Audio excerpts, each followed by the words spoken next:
Student, क्या आप भी क्लास 11th में पढ़ते हैं?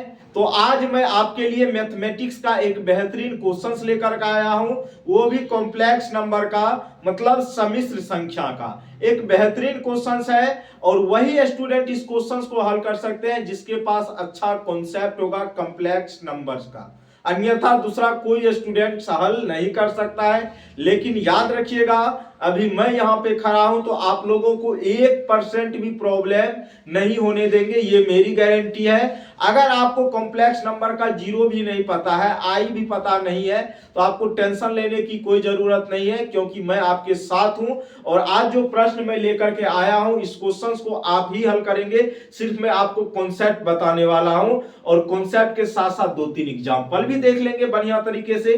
तो सबसे पहले थोड़ा सा हम लोग झलक देख लेते हैं कॉम्प्लेक्स नंबर्स के बारे में। ठीक है मेरे प्यारे स्टूडेंट, सबसे पहले यहां पे अगर आप देखोगे, कहा गया निम्नलिखित को सम्मिश्र संख्या के रूप में व्यक्त करें। हमें मेरे प्यारे स्टूडेंट्स इसे व्यक्त करना है किस रूप में? सम्मिश्र संख्या के रूप में। और हम सभी जानते हैं मेरे प्यारे स्टूडेंट, सम्मिश्र संख्या को अंग्रेजी में हम लोग क्या बोलते हैं? कॉम्प्लेक्स नंबर बोलते हैं। क्या बोलते हैं? Complex number. Any problem? बोलो हाँ या ना। ओके, अब मेरे प्यारे बच्चे अगर बात करें कॉम्प्लेक्स नंबर को, तो इसको हम लोग जेड के द्वारा सूचित करते हैं। किसके द्वारा? जेड के द्वारा सूचित करते हैं। और जेड बराबर जो होता है आपका एक्स प्लस आई वाई होता है। कहने का सेंस, अगर आपसे कोई पूछे बताओ जेड का स्टैंडर्ड फॉर्म क्या होता है, जेड किस रूप में होता है, मतलब सम्मिश्र संख्या का रूप क्या होता है, तो आप कहना सर सम्मिश्र संख्या को हम जेड से सूचित करते हैं और इसका फॉर्म x प्लस आई वाई होता है। अब मेरे प्यारे बच्चे यहाँ पे दो चीजें आपको देखने के लिए मिला, x और y। ये जो डिनोट करता है, ये रियल नंबर को रिप्रेजेंट करता है। किसको रिप्रेजेंट करता है? रियल नंबर को, मतलब वास्तविक संख्या। कौन सा संख्या बोला रे? वास्तविक संख्या। बोलो हाँ या ना। लेकिन यहाँ पे जो ये आई लग जाता है, जिसके कारण ये क्या हो जाता है? काल्पनिक हो जाता है। क्या हो जाता है? काल्पनिक हो जाता है। आगे बात करेंगे। तो यहाँ पे देखो, अगर केवल मैं x की बात करूं, किसकी बात करूं? x की, तो इसको हम लोग बोलते हैं रियल पार्ट। क्या बोलते हैं? Real part. रियल पार्ट किसका हुआ? जेड का, मतलब सम्मिश्र संख्या का जो वास्तविक भाग होता है उसी को हम लोग बोलते हैं real part of Z. Z से किसको सूचित करते हैं? सम्मिश्र संख्या को। तो ये रियल पार्ट ऑफ जेड हो गया कौन? ये x। उसके बाद आपका होता है y। y जो होता है आपका क्या होता है? Imaginary part. Imaginary part of Z, मतलब ये आपका हो गया काल्पनिक भाग। कौन सा भाग हो गया? काल्पनिक। काल्पनिक भाग किसको बोलेंगे? जिसके साथ आई लगल रहेगा उसको काल्पनिक बोलेंगे, और जिसके साथ आई नहीं लगल रहेगा उसको हम लोग बोलेंगे वास्तविक भाग। क्या बोलेंगे बुआ मेरे? वास्तविक भाग। ओके, बोलो हाँ या ना। बहुत ही बेहतरीन है ये, आराम से आप लोग समझेंगे, कोई कहीं प्रॉब्लम्स नहीं होने वाली है। आप लोगों को टेंशन मत लीजिएगा। ओके मेरे प्यारे बच्चे, आ जाओ थोड़ा सा आगे चर्चा करते हैं। आप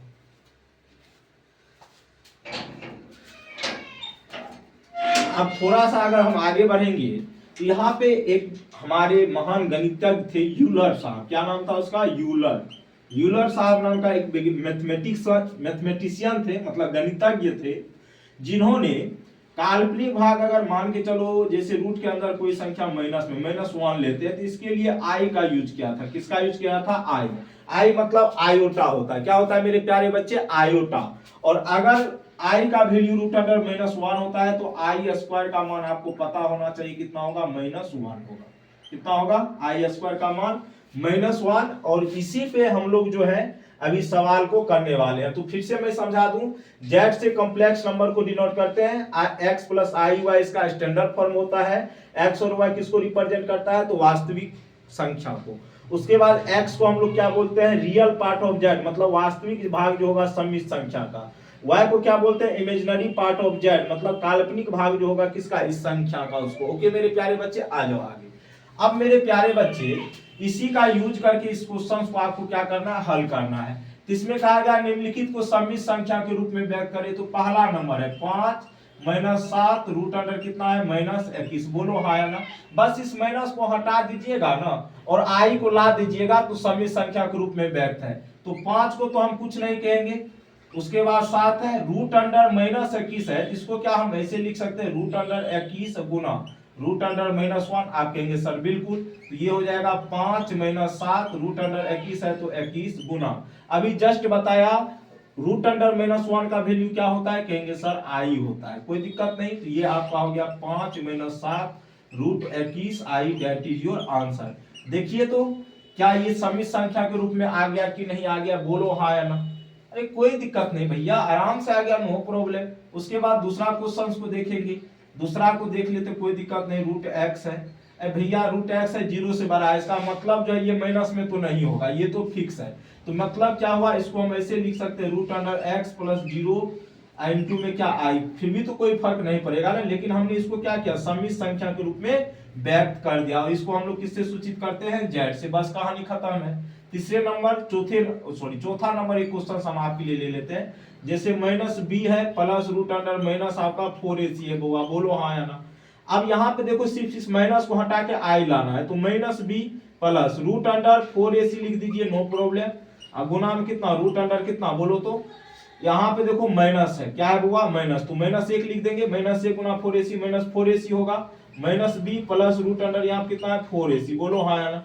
भैया रूट अंडर -1 के जगह कितना रखेंगे आप, आई रखेंगे, चूंकि आई का मान क्या होता है रूट अंडर -1, तो यहां से ये आपका कितना निकल के आएगा, -b plus root under 4ac into में क्या हो जाएगा आई, that is your answer, that is your answer. तो इसी तरीके से आप लोगों को भी करना है, और जो भी क्वेश्चंस आपको नहीं आएगा ना वो आप हमसे कमेंट्स करके पूछ लीजिए। सिर्फ ये माइनस को हटाना है, माइनस कैसे हटेगा तो आप जानते हैं, इसको हम रूट अंडर 21 गुना रूट अंडर -1, रूट अंडर -1 का मान कितना होता है, आई होता है, जिसको हम लोग आयोटा बोलते हैं, और इस किसने दिया था ये वैल्यू, यूलर नाम का एक महान गणितज्ञ थे, उसने दिया था। ठीक है मेरे प्यारे बच्चे, और A to Z चीज तो हमने समझा दिया। अगर फिर भी आपको कोई प्रॉब्लम्स होती है तो हम आपके साथ खड़े हैं, और अगले दिन नेक्स्ट टाइप हम आपके लिए लेकर के आएंगे।